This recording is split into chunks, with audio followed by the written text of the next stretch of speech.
Well, it's Friday morning, and although the skies are overcast outside my window, in my heart there is a song and a light because Pat+Jude's on the other end. How are you today, Pat? Good morning, Jude. In my heart, there's a song. Is that not an actual title of a song? I know a song. There's a song with a song in my heart. That's it. There's a I song behold your adorable face. He wasn't a famous Hollywood star in the 1950s. I can't remember who he was. Was it Mario Lanza or somebody? Was a song? No, I don't think so. No. Wasn't Howard Keel. Can't remember. Doesn't matter. It doesn't matter. Doesn't matter. Let's get down to putting the world to rights, Pat. A name that's on the lips of everybody, and there's more puns on it, from 50 Shades of Grey to A Grey Day and all sorts of stuff. But Sue Gray, the top civil servant woman, or a top civil servant woman, is doing this report. So you have some thoughts about that, Pat, and the timing of it and so on? I'm going to come back to you on this one, but Sue Gray, I have one very cynical theory before I come back to you. With the world not like you, Pat. It's not like you. No, it's not like it. But with the world on the verge of nearly World War III and Ukraine and the buildup of troops and all the rest of it, I keep wondering, has this report been delayed so that to take it's been kicked down the road so far? Who cares? But another one of the things that nobody's discussed, and I think you know more about this than I do. Wasn't Sue Gray at one stage been teed up to be head of the civil service in Northern Ireland, and she didn't get the job? What was that about? Well, that was I think the unionists wanted her to be the head of the civil service, and Micheál O'Neill vetoed her. Now, that was in 2020, September 2020. And this is a story in the Phoenix, actually, this month's issue of the Phoenix. And they imply, well, they say actually that Micheál O'Neill vetoed Sue Gray as leader of the Northern Ireland Civil Service in September 2020. The view in political and civil service circles, and more significantly among the securocrats at the time, was that Sinn Féin believed Gray herself was a securocrat. What is a securocrat, Pat? Well, I take it that somebody got connections with MI5 or MI6, and who as a spook, and who. If you watch The Crown, by God, trade union people were spied on, journalists were spied on. Mm-hmm. Do you want somebody like that? Well, the thing that's quite kind of odd is that during the height of the Troubles, with her husband, who's a country and western singer, I gather, that she took a year off in a pub, working in a pub or running a pub, down near the border in County Down. Which is a bit odd for somebody who's a top civil servant, isn't it? Maybe she was a spook down in the County Down. Maybe she wasn't a top civil servant then. Maybe she was just a top civil servant in the making. No, I remember reading about her a couple of years ago, but I knew she had gone for the job of as the chief after your man. I can't remember his name either. But remember, but the point I didn't know was that your point was that Sinn Féin vetoed her. Well, according to the Phoenix, Sinn Féin did, and certainly when you think about it, there does seem the possibility of her being a securocrat, to put it politely. It just is almost too much of a coincidence that she would be working a pub with a husband who's a country western singer right at the height of the Troubles, and then just for a year. You're not implying anything, Dr. Collins. I'd be interested to hear. Somebody asked her about it, I gather. Some of the journalists asked her about it, and this notion that she was part of the deep state. And she says, I'm not going into that. And she said, my role, I don't know now, was this when she got some other job higher up? My role, this is a quote from her, my role would be to ensure and maintain the union, to support the Prime Minister in that work. So she's clearly a unionist for a start. So hard to know. There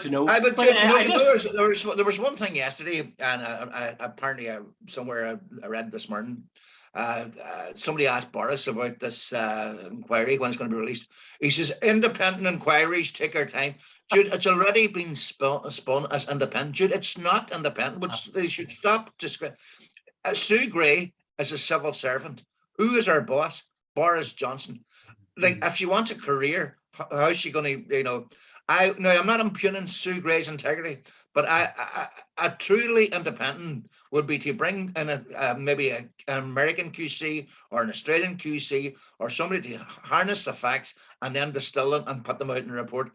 A woman whose career depends on the Prime Minister must be under a hell of a lot of pressure.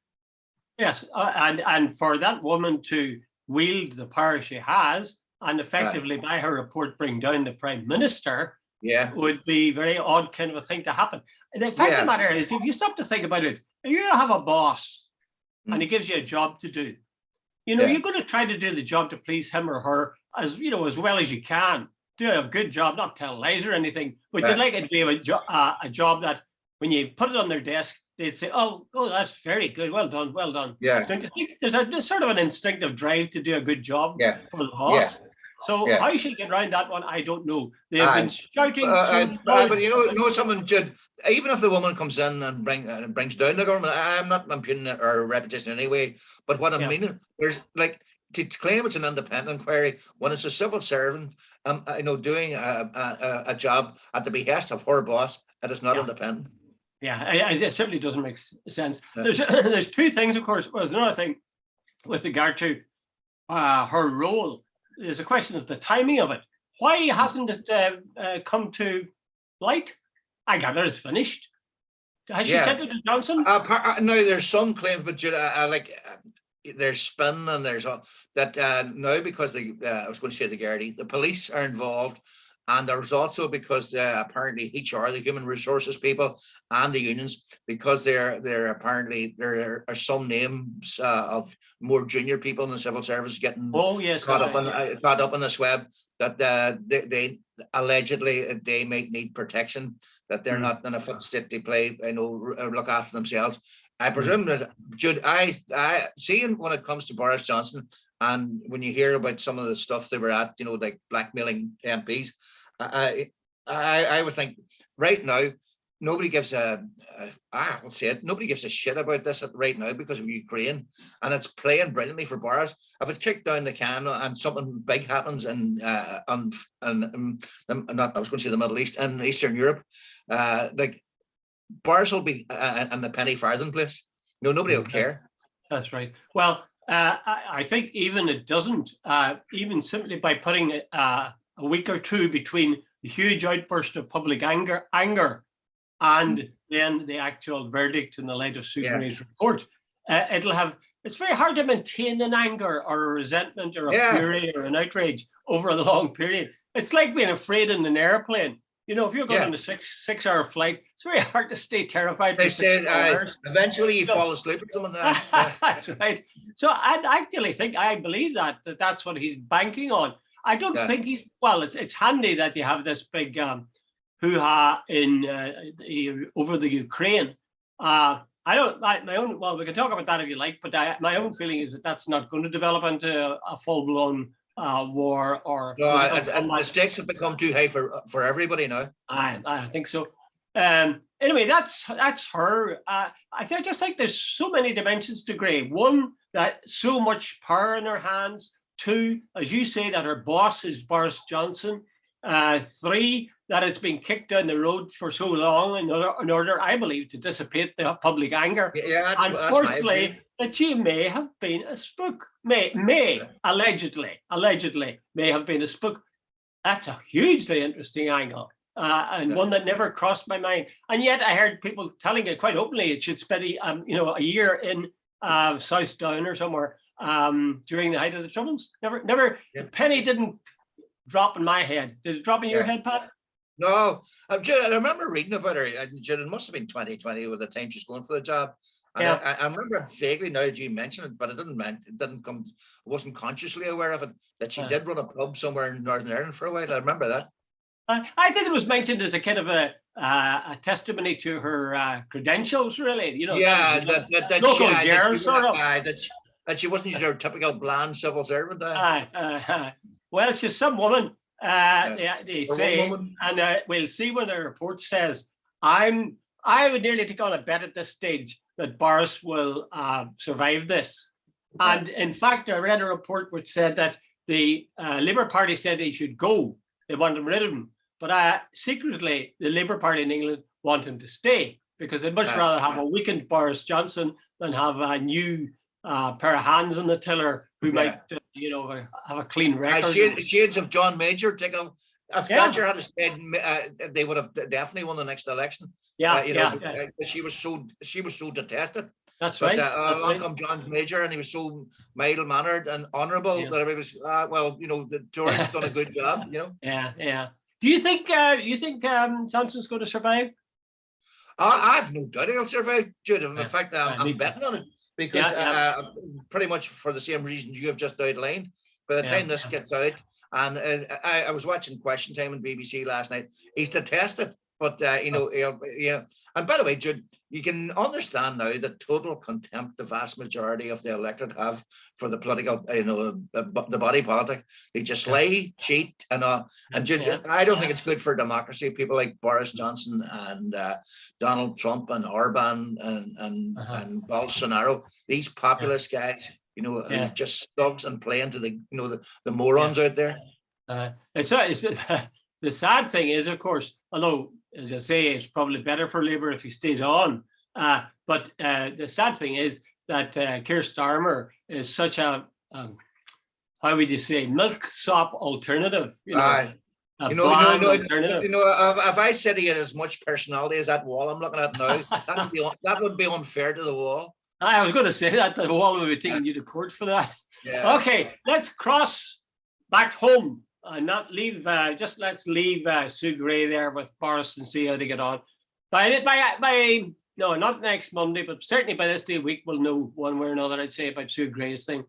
Yeah. Let's talk now about Micheál Martin. He's been in the Irish Times this morning, and there's been some hoo-ha about it because he really lost the rag with Mary Lou McDonald. She was saying he really hadn't a clue. He wasn't in touch with ordinary people's lives. And he really was fuming, and he was saying, you don't know anything about it. My background was genuine working class and so on. Whereas yours, he didn't say it, but he was implying yours was relatively privileged. And I think that's true. And certainly Mary Lou's on the record as saying that she's middle class in her origin, certainly. Yeah, very much. Well, what do you think? Has Micheál Martin made a political point there? Has he got some capital, as they say, political capital out of that? Jude, let me answer it this way. He might have got political capital, but I was watching a program last night for about half an hour. It was about the world's richest, and it was all about their yachts. And there was a guy on who grew up in the back streets of Glasgow, and he now has a 50 million yacht, and he has servants on the boat, and he wants everything to be perfect and all the rest of it. Jude, it's not what you wear, it's what you are.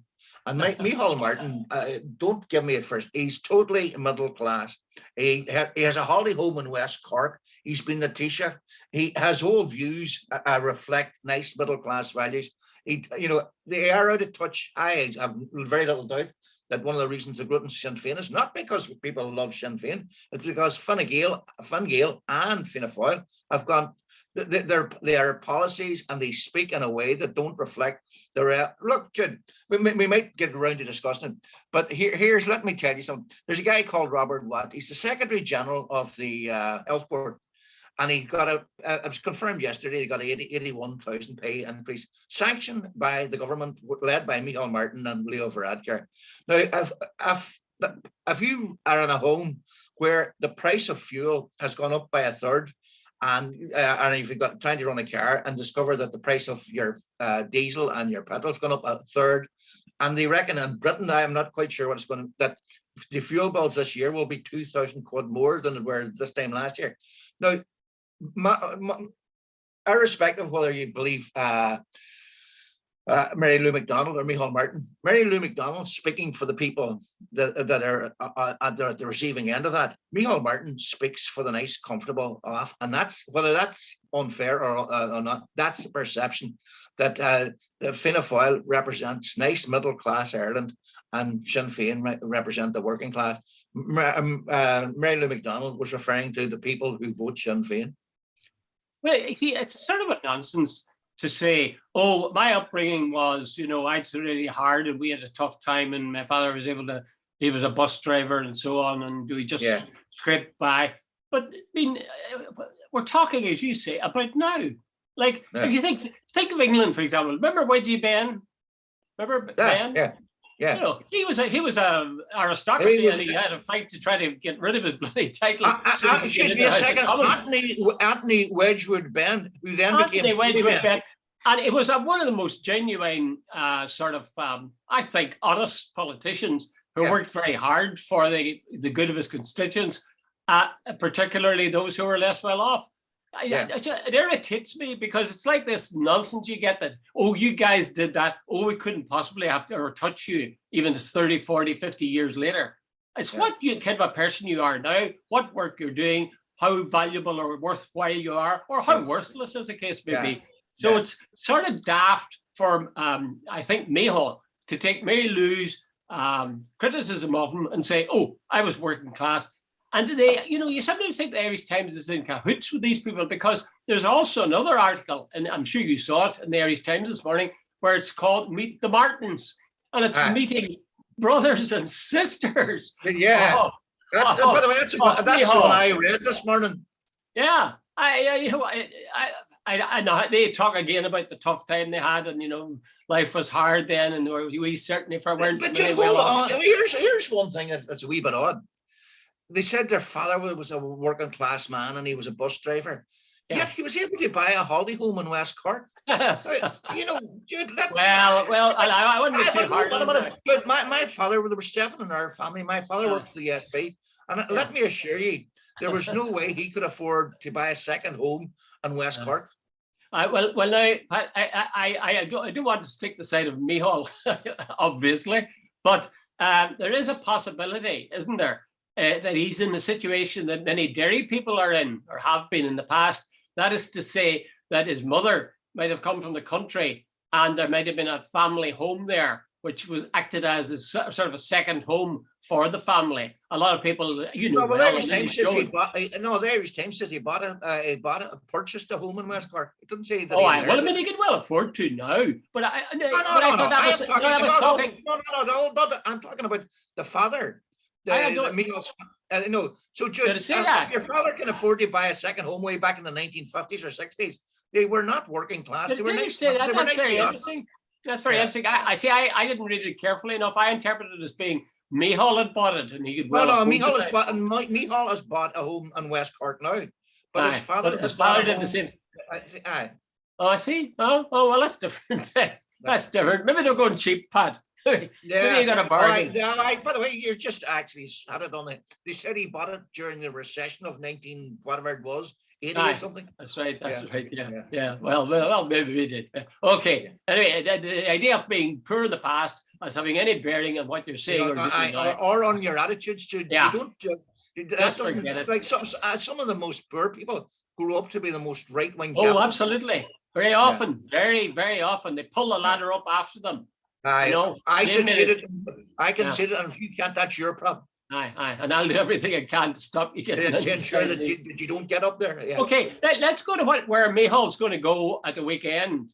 He's going to go to Derry.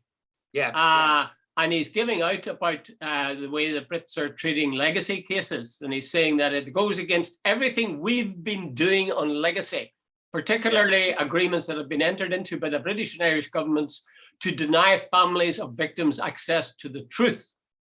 That's a direct quotation. What would your response be to that, Pat? Would you say that's good? I want to, hey, I suppose we should mention this Sunday is the 50th anniversary, spot on. And like Micheál's coming up, Michael D. Higgins apparently is, I don't know whether he's there in person, and Jeremy Corbyn's there. And dude, Derry's, I am not going to say anything original here, because what can you say about Bloody Sunday is original? But it's still an open wound, and it's never been resolved. And do you know the old one, Margaret Thatcher, murder is murder is murder? Well, British troops committed murder that day. There's no doubt about it. Absolutely. And do you know the other thing as well? And it should be mentioned, like the flying, the provocation of flying the parachute regiment flags in certain parts of Derry. That's an absolute disgrace. Can you imagine? It's not confined to Derry, Pat. It's not confined to Derry.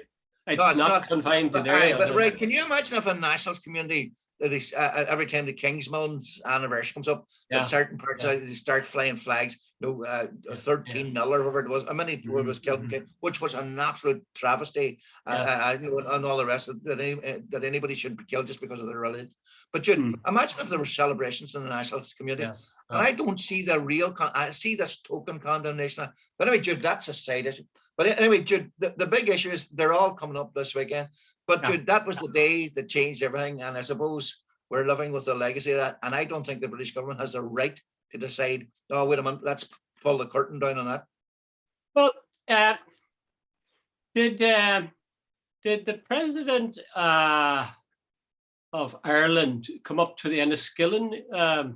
He did, didn't he? Came up to Enniskillen. As far as I remember, he did, yeah. So I suppose this would be seen as being even-handed. Not 100% certain. I think he did, yeah. Yeah. Well, I would, to be honest, I think it's good that they're coming up. But what I'd like to see is less of this talk with, I was asking you what you thought. You didn't really tell me. It goes against everything we've been doing on legacy, particularly agreements being entered into by the British government to deny families of victims access to the truth. Now, put that alongside the fact that you have the Commissioner of the Guards was at one time Assistant Chief Constable of the PSNI, was in the RUC. His father was killed by the IRA, and he had close links with MI5. He must know some things about the truth, and yet he was employed as being the Commissioner of the Gardaí. It just doesn't work. Well, he's not unique. There's obviously plenty of people knowing, what's sitting on files, gathering dust on shelves, who know exactly what went on. They could name the soldiers and all the rest. There's all sorts of stuff. I read something in the background recently. Somebody planted something on social media. That right from the off, the very first day, and the British Embassy, they knew they had met, but they went into a spin operation right away. These were gunmen and bombers. So Jude, Jude, back this one. Murder is murder. If they could process thousands of IRA men, and to a degree even loyalists, through the courts, how many British soldiers have served more than 2 years for anything? You could count them in one hand, yet they were responsible for 200 or 300 murders. And by the way, that's the ones we know about. Jude. What about the activities, as I keep referring to, the Glen Ann gang and others, like even the Miami showband, Jude, the hand of the and the Dublin bombings, in all those things, Dublin Monaghan bombings, the British intelligence were all over them. It seems insane that the Dublin Monaghan bombings have never been clarified who did them. No. We're told, oh, it was a loyalist guy. We know absolutely very, very well there's no way that they had the expertise to drive down to Dublin with a bomb, set it, prime it, do all that stuff. They had, of course, they had British Army help, British intelligence help. And yet the government, which says it's working so hard to get the truth for people, has never done a thing. And you might say, oh, well, the troubles are from the north. The bombs went off in Dublin and Monaghan, if you want to argue that nonsense. If you want to argue for partition, it happened in Dublin and Monaghan. How do people in the south live with that? I just don't understand it. I really do. Because I would say the calculation is, look, it's a terrible atrocity, but we don't want to be aligned with, and we don't want to create more trouble. So let's bury it. Oh, God. Well, I don't know. Now, I would feel the same way as some of the poor people that are still trying to get justice from Bloody Sunday. I'd feel the same way as them if I was a member of a family where my son or daughter or sister or brother were blown to bits by one of those bloody car bombs. That's not the kind of thing. 50 years may go by, but I mean that kind of thing stays with you. That's a door that never closes. When you go to bed at night, you must think about your father, your brother, your sister. If there were and you think maybe you're over it, but somewhere and deep in the night, you must dream about them and think about them. It never goes away. Well, I'll tell you one thing, Pat, and then we'll leave it at this. One thing you will not hear in any of the speeches in Derry at the weekend is anybody making a practical suggestion as to how they can further the cause of the families to find the truth about what happened. Nobody will do that. Not bloody one of them. So it really is a bit of a facade. In fact, it's an act of hypocrisy, I think, in the end. I started by I saying have a that. theory, that the whole thing, and I'm at this stage, I couldn't distill it because I've read so much. I don't know even what I'm, but I think they're all so concerned now about the Pandora's box. No, put it behind us, put the lid on it, and let's move forward. Now that's no, and that's the only strategy they have.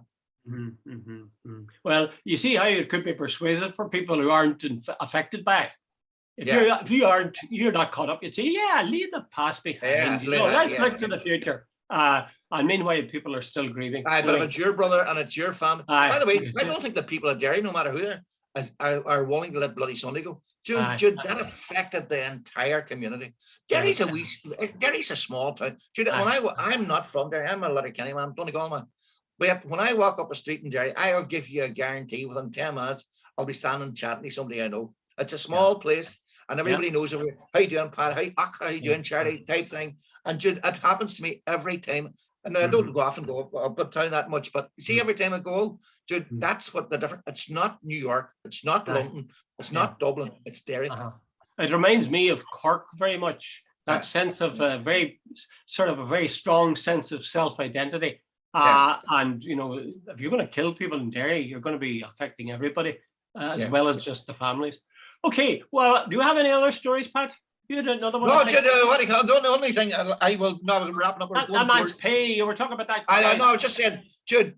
If you have a doctorate and all the rest of it, it's very impressive. You wouldn't think it delivered me. Hold on. You're paid a pittance compared. I'm on this note. I will leave it. You should have come down south. You should have got a job as head of the health service in the Republic, HSE, the health service executive. Paul Reid is on 420,000 a year, and this week it was confirmed that Robert Watt, the Secretary General of the Department of Health in the Republic, is now on 292,000 a year. He's got an 81,000 pay increase confirmed this week. Now, Jude, all I'm saying is, when you consider the fact that the average wage in the Republic of Ireland is somewhere around 50,000 euros, for somebody to be earning a public servant. By the way, and the other thing as well, just one thing. Apparently, Mr. Watt was asked to appear before, I think it was the Public Accounts Committee, to justify his salary and so on. He sent them a press release. Dude, it seems sometimes that civil servants in the Republic of Ireland, quite a few of them are refusing to cooperate with public accounts committees and other committees. They're saying we're not politicians, so we don't have to. So unaccountable civil servants. Now, Jude, I have to say, see if even people like Simon Coveney, he's had to sort of rein in his horns twice in recent weeks. One about the COVID party, and the second this week he made some comment about the chief of staff of the Army and Navy that brought the guy into the public forum, and he sort of had to back off and said, "Look, I support the chief of staff." So even the Minister for Foreign Affairs is held accountable for even minor lapses. So how come these very, very powerful, unidentified civil servants can tell a public body who pay their wages, hey, bugger off, and send a press release? Well, I mean, whenever the committee or whatever it was set up, it should have been set up with a power to make sure that they could take civil servants to their hearings and, it'd be compulsory. But I come back to that thing about the amount of money that the head of the HSE and whatever the other one was are making. I wouldn't totally object to that. I mean, I do object in a kind of a principle to people earning so much more than the ordinary worker within the same organization. But there's one circumstance under which I would give them that money, and gladly. And that is if they were given goals to achieve each year for the next 5 years. You'll get this salary if after the first year you have done X, Y, Z. After the second year, you will have. So you could see real change happening in the health service in the South. As you've often said, there's more money going into the health service in the South than there is in places like, is it Denmark or Germany? Or whatever? Germany. Apparently, we're spending more per capita on our, yet our outcomes are not as good. Yeah, see, so if you had a guy who was so good, and it's conceivable, if he was so good a manager, he would find ways of making that happen. That is the money they would show in real terms for patients who are coming in. I'd gladly pay him money if he's got that kind of talent.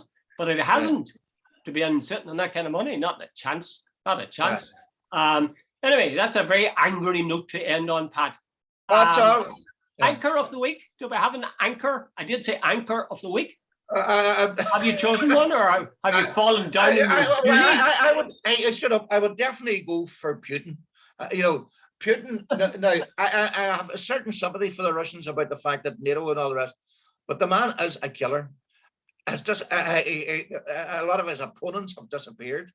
Like, let's be totally honest. See a couple of killings in Britain, like the Novichok, and remember this the guy. You don't buy into a supermarket and buy Novichok. And remember the guy who was stabbed on the street with an umbrella, and so on. And he's ratcheting up the tensions in the Middle East, or not Middle East, Eastern Europe, and he's trying to take over Ukraine. So I suppose, Jude, he sort of, if you're looking for the villain of the week, Putin would be pretty much up there. Well, I'm not sure. I don't know if I give him my vote. Because Anchor's a good one, you see, to use up Putin because of all those warships. But I'm not sure, because two things. One is the Russian people think Putin's a good thing. Yeah. Before he came in, there was chaos in that interval between the ending of the USSR and the present day. And he cleared things up, like, I'm sure there's a lot of blood being spilled to do so, but he did. And they are very, very happy with him for doing that. So that's one thing. The other thing is, Putin is, what he's objecting to is Ukraine they're trying to bring Ukraine within the EU/America ambit. Now, which is nearer to Russia, or which is nearer to Ukraine, Russia or the US, or England for that matter? The answer is hold on, Russia, right on the border. Excuse me, Dr. Constance, one massive flaw in what you're saying. You said Not a chance, but anyway, go on. I don't understand. When all your opponents are taken to jail, when journalists who criticize you suddenly go missing and are found with a bullet in the back of their head, how do you know how popular he is? The Russians, we keep hearing the Russians love him. Hey, Jude, every political opponent that has gone up against has either been arrested, spent time in jail, or is found dead. Well, we're talking about two different things there. We're talking about his internal workings, what he's doing within Russia, and then we're talking about what he's doing internationally. I have considerable sympathy for him internationally, because I think NATO and company are squeezing and squeezing. He has a point there. Yes, he has a point. So come to the internal matters. I think, I'm sure his blood is up to his elbows, up to his oxters. But look at the states that blame him for stuff.